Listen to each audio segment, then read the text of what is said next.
Hey everyone, and welcome to The Explainer. Today, we're diving deep into one of the most famous and, let's be honest, most debated numbers in all of personal finance, the 4% rule. For decades, it's been the go-to answer for a secure retirement. But does it actually still work today? All right, let's get into it. I mean, this is the big one, right?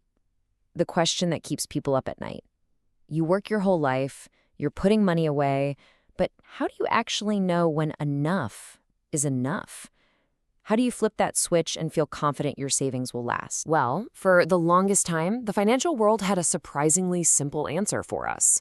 A single, almost magic number that was meant to be this reliable guide, a rule of thumb that could quiet all those retirement jitters. And this is it, the 4% rule. The whole idea is pretty straightforward. You add up all your retirement savings, and in your very first year of retirement, you withdraw 4% of that total.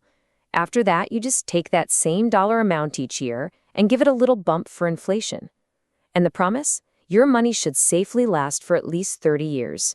It became the classic tool for figuring out a safe spending rate. You know, the real genius of this rule isn't just about spending your money. It's about planning. That simplicity is exactly what made it catch on like wildfire. So here's the really clever part. You can take this rule and flip it completely on its head. You can use it to work backward and figure out what your big retirement savings goal should be.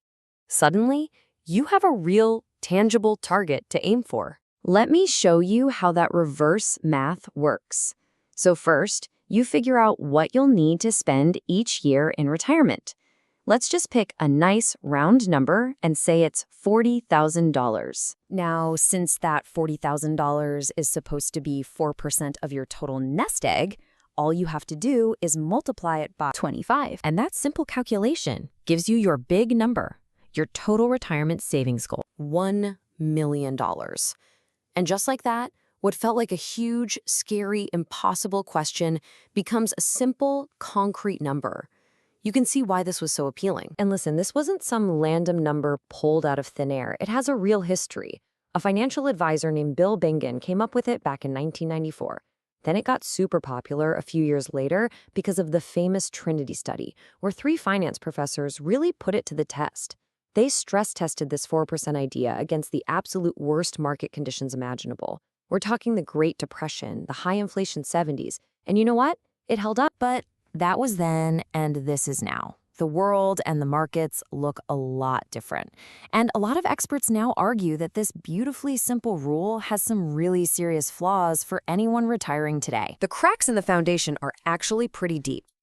First off, it's just so rigid. One expert called it a crash diet. Simple on paper, but almost impossible to actually stick with in real life. It's also kind of stuck in the past.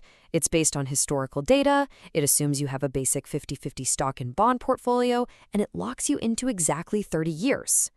But what's really crucial is what it ignores. Things like taxes, advisor fees, and how your investments are actually doing year to year. And maybe the biggest thing, it's almost too safe. It aims for a nearly 100% success rate, which might sound great, but it often means you end up spending way less than you actually could have. So if it's so flawed, why do we all still cling to it? Well, one financial planner nails it. He calls it a solution to decision-making friction. We love simple rules because they let us avoid the messy, complicated, and sometimes scary reality of making tough choices. But that simplicity, it comes at a pretty big cost. Because let's be real, life is never a simple, straight line. What happens when a big surprise expense pops up and just completely torpedoes your perfect little plan? Okay, look at this example. Your plan says you can take out about $87,000, which is exactly 4% of your savings, but then, bam, your roof needs a massive $30,000 repair. All of a sudden, you've actually withdrawn 5.4%. So now what? Does that mean you have to drastically cut your spending next year? By how much? The 4% rule gives you 0 answers. It just leaves you with more stress and more questions. And this is exactly why financial thinking has evolved. It's time to move beyond these old, rigid rules and start embracing smarter, more flexible strategies.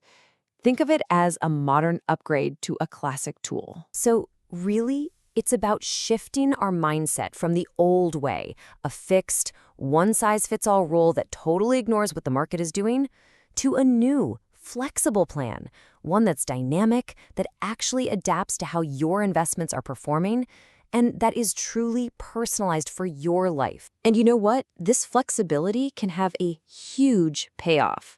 Take something called a guardrail strategy, where you set upper and lower spending limits that adjust based on your portfolio. Get this, with the exact same 100% confidence level of not running out of money, a guardrail plan could have let you spend $143,000 more in the first 10 years of retirement. That's more money to live on with the same peace of mind. That's a game changer. So the goal here isn't to just find a new magic number, like maybe it's 3.8% or 4.2% now. No. The real goal is to build a process, a way to find your personal rate, one that fits your life, your goals, and your own comfort with risk. And the folks at Charles Schwab have a great framework for this. It really just boils down to 4 key questions you need to ask yourself. How long does your plan need to last? How are you actually invested?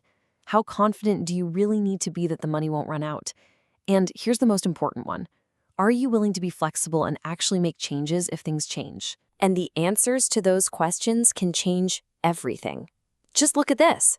Depending on your timeline and how you invest, a totally safe initial withdrawal rate could actually be closer to 6%, or for a shorter retirement, maybe even over 10%. This just proves there is no single right answer. There's only the rate that's right for your specific plan. So, what's the bottom line here? The 4% rule isn't useless. Not at all. It's actually a fantastic place to start thinking about things. It's a great tool for getting a ballpark estimate of what you'll need. Just think of it like this. Use it as a ruler to take a measurement, not as a rigid rule you have to follow no matter what. In the end, I think it really comes down to this. The 4% rule gives you a simple number, but a modern, flexible plan that can adapt with you, with your portfolio, and with your life, well, that gives you the freedom to actually live your retirement. So the question is, which one will you choose to build?